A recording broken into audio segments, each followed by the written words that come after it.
आइए साथियों, आज के 5 मिनट की क्लास में हम भारत के भूगोल से संबंधित 10 महत्वपूर्ण प्रश्नों का अध्ययन करते हैं। नमस्कार साथियों, मैं ऋषभ सिंह अपने YouTube channel geography of India में आप सभी का स्वागत करता हूं। तो शुरुआत करते हैं अपने पहले प्रश्न की, जो कि संबंधित है पश्चिमी घाट से। पश्चिमी घाट, जब आप भारत का मानचित्र बनाएंगे तो वो कुछ इस तरह से बनेगा नीचे का। तो ये वाला जो भाग है वो पश्चिमी घाट कहलाता है, ये वाला भाग। तो पूछा जा रहा है कि पश्चिमी घाट निम्नलिखित में से किस तरह की पर्वत श्रेणी है? ब्लैक पर्वत, ज्वालामुखी पर्वत, अवशिष्ट पर्वत, नवीन मोड़दार पर्वत। तो नवीन मोड़दार पर्वत तो जितने भी संरचनाएं पाई जाती हैं वो हिमालय में पाई जाती हैं। अब उत्तर देना है आपको, तो उत्तर दीजिए।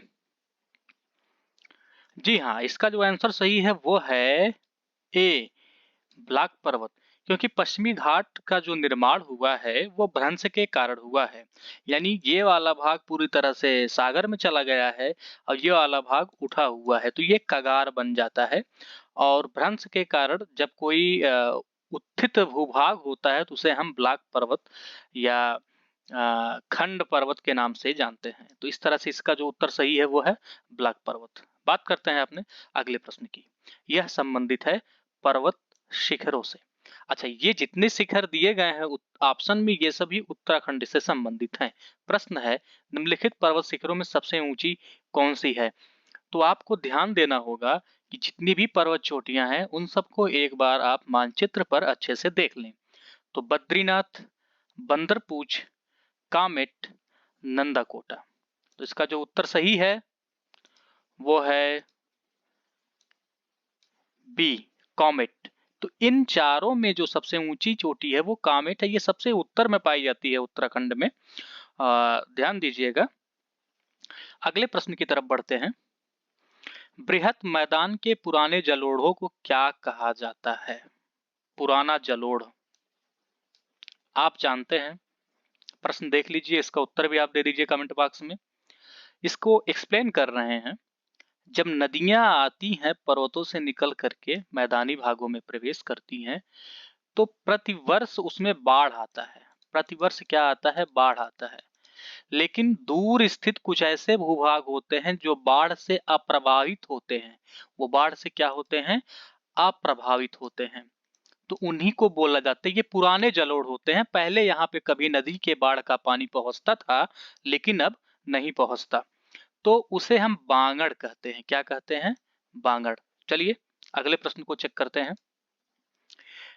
निम्नलिखित में से कौन सा एक संरंध्र संस्तरों का क्षेत्र है जो पहाड़ियों से नीचे उतरती हुई अनगिनत नदियों द्वारा बिछाए गए गुटिकाओं से जड़ित है? तो फिर से वही मानचित्र, ये पर्वत है आपका और यहाँ से कोई नदी जो है निकल रही है ऐसे ऐसे ऐसे। तो ये जब नदी यहाँ से निकलेगी तो पर्वत के पदार्थों को काट पीट करके ले आकर के यहाँ पे जमा कर दिया जाएगा। यहाँ पे जमा कर दिया जाएगा। ठीक है। अब नदी यहाँ पर तो आ जाएगी नदी, लेकिन नदी यहीं अंदर अंदर अंदर जो है चली जाएगी, निकलेगी यहाँ पे निकलेगी। तो इसे क्या कहते हैं? तो वही प्रश्न पूछा गया है, जो पहाड़ियों से नीचे उतरती हुई अनगिनत नदियों द्वारा बिछाए गए गुटिकाओं से जड़ित है। तो इसका उत्तर क्या सही होगा? उत्तर दे आप। इसको भाभर बोलते हैं। क्या बोलते हैं? भाभर। भाभर, तराई, दो शब्दावलियां हैं। तो ये वाला जो भाग होता है जहां पे गुटिकाएं बनी होती है इसको भाभर बोलते हैं। और जैसे ही नदी यहाँ निकलेगी इसको हम तराई बोलते हैं। तराई वाला क्षेत्र हमेशा जल से भरा हुआ होता है, तमाम प्रकार के बीमारियों का क्षेत्र होता है। उत्तर प्रदेश में इसका विस्तार लगभग नेपाल से सटे हुए इलाकों में, गोरखपुर, महाराजगंज, बस्ती आदि जिलों में इस प्रकार के क्षेत्र पाए जाते हैं। तो चलते हैं अगले प्रश्न की तरफ। नदियों के मैदानों में बिछ जाने वाले नए जलोढ़ों को क्या कहते हैं? तो मैंने आपको बताया था, नदी निकल रही होती है, प्रतिवर्ष बाढ़ का पानी पहुंचता है, कुछ जगहों पर नहीं पहुंच पाता है जिसे हम बांगर कहते हैं। लेकिन जहां पे नदी का पानी प्रतिवर्ष पहुंचता है उसको हम किस नाम से जानते हैं, वही पूछा जा रहा है। तो उसका जो उत्तर सही है वो है खादर। ठीक है, अगले प्रश्न की तरफ बढ़ते हैं। निम्नलिखित हिमालय की नदियों में कौन सी एक जलोढ़ पंख का निर्माण नहीं करती है? जलोढ़ पंख क्या होता है इसको समझना जरूरी है। जब कोई पर्वत से कोई नदी निकलती है तो अपने साथ लाए गए अवसादों, कंकड़ पत्थरों इत्यादि को यहाँ पे जमा कर देती है। तो कुछ ऐसे जमा कर देगी, कुछ ऐसे, कुछ ऐसे, कुछ ऐसे, कुछ ऐसे, तो ये पंखनुमा आकृति बन जाती है जिसे हम जलोढ़ पंख कहते हैं। फिर इसी के नीचे नदी जो है गुम्फित हो जाती है। इस पूरे क्षेत्र को हम भाभर के नाम से जानते हैं। लेकिन प्रश्न पूछा जा रहा है कि कौन सी एक नदी जो जलोढ़ पंख का निर्माण नहीं करती है? तो इसमें से घाघरा है, जलोढ़ पंख का निर्माण नहीं करती है। अपनी तीव्रता के कारण जितने भी अवसाद होते हैं वो लगभग यहाँ पे जो पर्वतीय क्षेत्र है उसका ऐसे आ जाता है, तो इस प्रकार से इन सब को ले दे करके बहा ले जाती है। फलस्वरूप जलोढ़ पंख का निर्माण यहाँ पर नहीं हो पाता है। तो उत्तर क्या सही है? घाघरा। अगले प्रश्न की तरफ चलते हैं। निम्नलिखित नदियों में से कौन सी एक मिश्र शंकु नहीं बनाती है? मिश्र शंकु। मिश्र शंकु का मतलब कि कई प्रकार के शंकु बने, तो इसमें से आपकी जो सेम वही बातें हैं। शंकु तो बनता है लेकिन बहुत सारे शंकुओं की श्रृंखलाएं नहीं बनती हैं। अच्छा, मिश्र शंकु क्या होता है? दो प्रकार का होता है। एक होता है आपका जलोढ़ पंख और एक होता है जलोढ़ शंकु। जब कई शंकु आपस में मिल जाते हैं तो उसे हम मिश्र शंकु कहते हैं। तो मिश्र शंकु का निर्माण किसके द्वारा नहीं किया जाता? गंगा नदी जी के द्वारा, गंगा माँ के द्वारा नहीं किया जाता। आइए अगले प्रश्न को देखते हैं।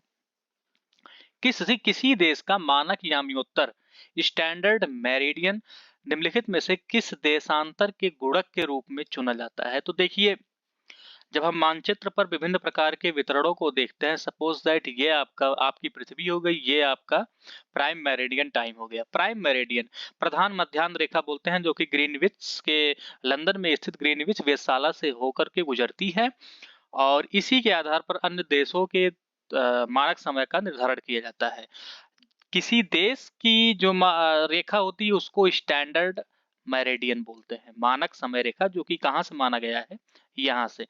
तो मानक समय रेखा किस देशांतर के गुणक के रूप में चुना जाता है?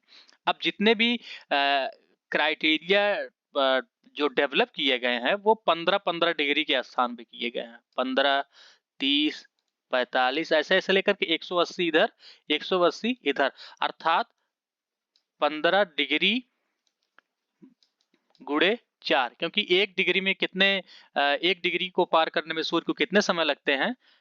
4 मिनट का समय लगता है। तो 15 गुणे 4 बराबर 60, अर्थात 1 घंटे का समय। तो कुल कितने हो गए 80 तक?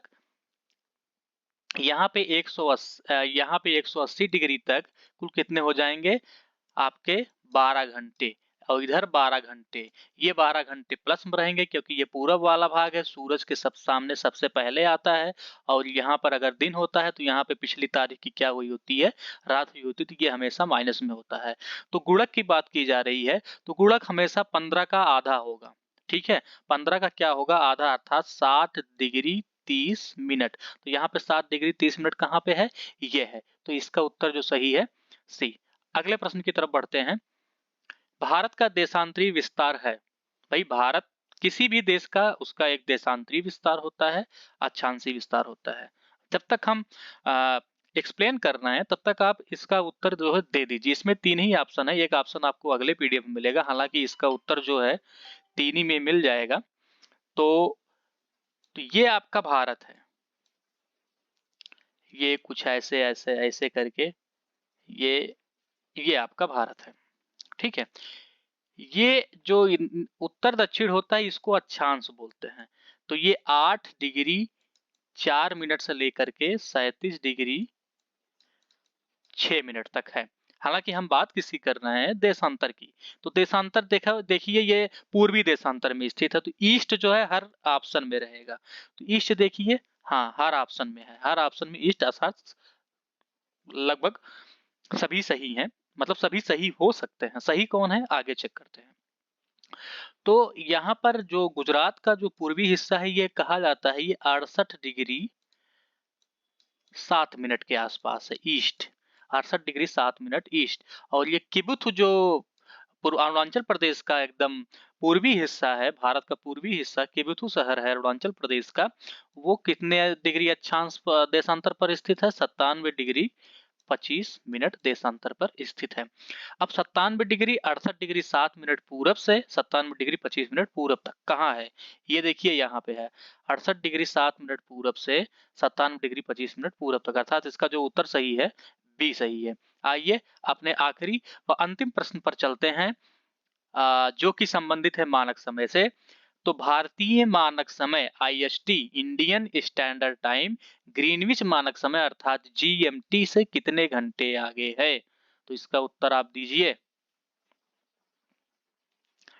तो उत्तर आप देते रहिए, हम इसको एक्सप्लेन कर दे रहे हैं। 5.5 घंटे अर्थात 5 घंटे 30 मिनट क्या है ये? प्लस में है। अब किस तरह से है इसको आइए हम आगे एक्सप्लेन करते हैं, ठीक है। तो ये आपकी पृथ्वी हो गई, ठीक है। और माफ कीजिएगा, अच्छे से बना दे थोड़ा। तो यहाँ पे गोला बनाने का ऑप्शन होगा,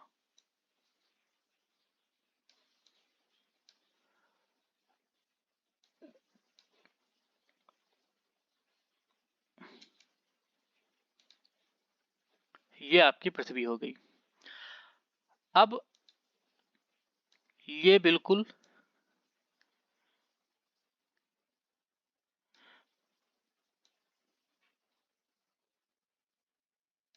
ये आपकी प्राइम मेरिडियन टाइम हो गई, ठीक है। अब यहां से जो है ये 0 डिग्री है, कितना है? ये 0 डिग्री है। अब इधर क्या है? 180 और इधर क्या है? 180। तो किसी भी देश के मानक समय रेखा का निर्धारण वहां के देशांतरीय विस्तार के आधार पर किया जाता है, अर्थात भारत का देशांतरीय विस्तार कितना है? अभी हमने देखा था 68 डिग्री 7 मिनट से 97 डिग्री 25 मिनट तक। तो इसका जो टोटल देशांतरी विस्तार है लगभग 29 डिग्री के आसपास आएगा या 30 डिग्री के आसपास आएगा, ये कैलकुलेशन का हिस्सा है। तो 97 25 में से आप 68 डिग्री 7 घटा देंगे तो 30 डिग्री का टोटल देशांतर आएगा। अब 30 डिग्री का टोटल देशांतर आएगा तो 30 का जो आधा भाग आएगा वो 15 डिग्री आएगा। अब 15 या तो हम 68 में प्लस कर दें या तो 97 में से हम 15 घटा दें, तो कितना आएगा? ये लगभग 82.5 डिग्री के आसपास आएगा, अर्थात जो भारत की मानक समय रेखा होगी वो 82.5 डिग्री पर होगी। अब 82.5 डिग्री समय कितना होगा? तो 15 डिग्री में 1 घंटा होता है, 15 डिग्री बराबर 1 आवर, तो 82.5 डिग्री है, तो 15 पचे 75, लगभग 5 घंटे यहीं पे हो जाएंगे। आधा डिग्री बढ़ रहा है तो आधा समय भी बढ़ेगा, तो 5 घंटे 30 मिनट क्या हो जाएगा? ये प्लस प्लस इसलिए होगा क्योंकि ये जो पूरब वाला हिस्सा है ये सूर्य के सामने सबसे पहले आता है, तो यहाँ पे जो दिन की शुरुआत होगी पहले होगी, यहाँ पे बाद में होगी। ये हमेशा माइनस में होता है, ये हमेशा प्लस में होता है। West is minus, east is plus, then Indian standard time is plus 5 hours and 30 minutes. Okay, तो ये तो हमारा हो गया इस प्रश्न का उत्तर, ठीक है। आप एक्सप्लेनेशन देख सकते हैं। तो आज के वीडियो में सिर्फ इतना ही। आशा करते हैं आपको हमारा यह 10 से 15 मिनट का जो वीडियो है पसंद आया होगा। ऐसे ही वीडियो को देखने के लिए आप हमें मोटिवेट कीजिए, सब्सक्राइब कीजिए, शेयर कीजिए, और मिलते हैं अपने अगले वीडियो में। धन्यवाद।